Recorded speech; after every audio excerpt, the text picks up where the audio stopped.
తాకట్లో ఉన్న మీ బంగారాన్ని విడిపించి ఆ రోజు ఆన్లైన్ రేటుకి కొంటాం. Sharma gold company. నమస్తే, వెల్కమ్ టు సుమన్ టీవీ. నేను పద్మిని. రేపటి పంచాంగాన్ని రేపటి రోజుకున్నటువంటి వైశిష్ట్యాన్ని ఇప్పుడు చూద్దాం. రేపు 7వ తారీఖు డిసెంబర్ నెల 2025వ సంవత్సరం ఆదివారం.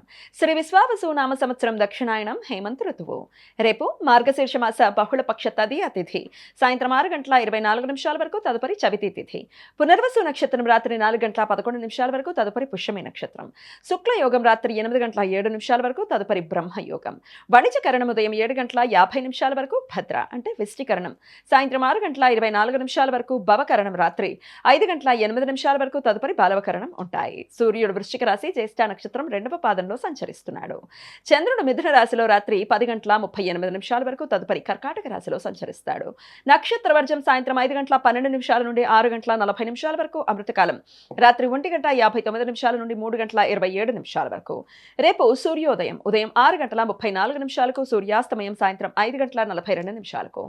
చంద్రోదయం రాత్రి 8:17 చంద్రాస్తమయం ఉదయం 8:59. అభిజిత్ ముహూర్తం పగలు 11:45 నుండి మధ్యాహ్నం 12:30 వరకు. దుర్ముహూర్తం సాయంత్రం 4:13 నుండి 4:57 వరకు. రాహుకాలం సాయంత్రం 4:18 నుండి 5:42 వరకు. గుళిక కాలం మధ్యాహ్నం 2:55 నుండి సాయంత్రం 4:18 వరకు. యమగండం మధ్యాహ్నం 12:08 నుండి 1:31 వరకు.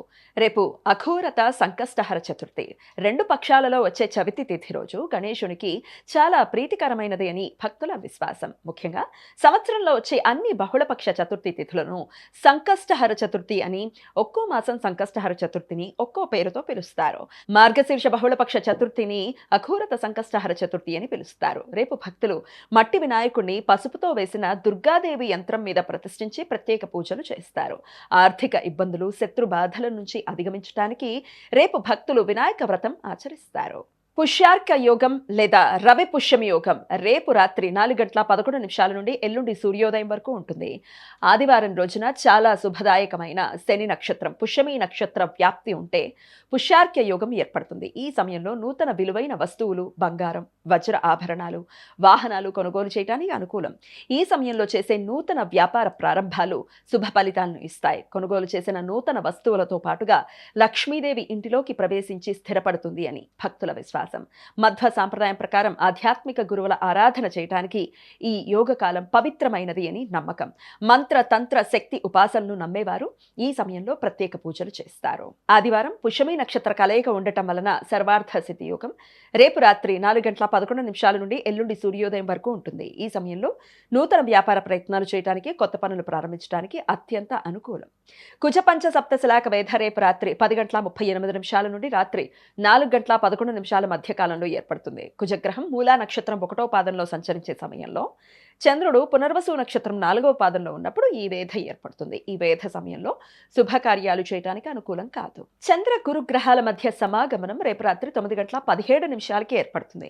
మిథున రాశిలో ఒకే 7:42 ఉత్తర ఆరోహణ క్రమంలో ఈ రెండు గ్రహాలు సంచరిస్తున్నాయి. ఈ క్రమంలో గురుగ్రహానికి ఉత్తర దిశలో 3:42 కోణ స్థితిలో చంద్రగ్రహం చేరువవుతుంది. ఈ రెండు గ్రహాలు మన కంటికి రేపు రాత్రి 9:02 7 తూర్పు ఆకాశంలో కనిపించడం ప్రారంభమయ్యి రాత్రి 2:53 85 ఉత్తర ఆకాశంలో ఉచ్చ స్థితిని చేరుకుని ఎల్లుండి తెల్లవారి వెలుగులో 42 పశ్చిమ ఆకాశంలో కనుమరుగవుతాయి. ఈ సమాచారాన్ని మనకందించిన వారు మేడికొండూరు విశ్వనాథ్ ప్రసాద్ గారు. ఆయనకు కృతజ్ఞతలు తెలియజేస్తూ గణపతి స్మరణతో సమస్త సన్మంగళాని భవంతు. నమస్కారం.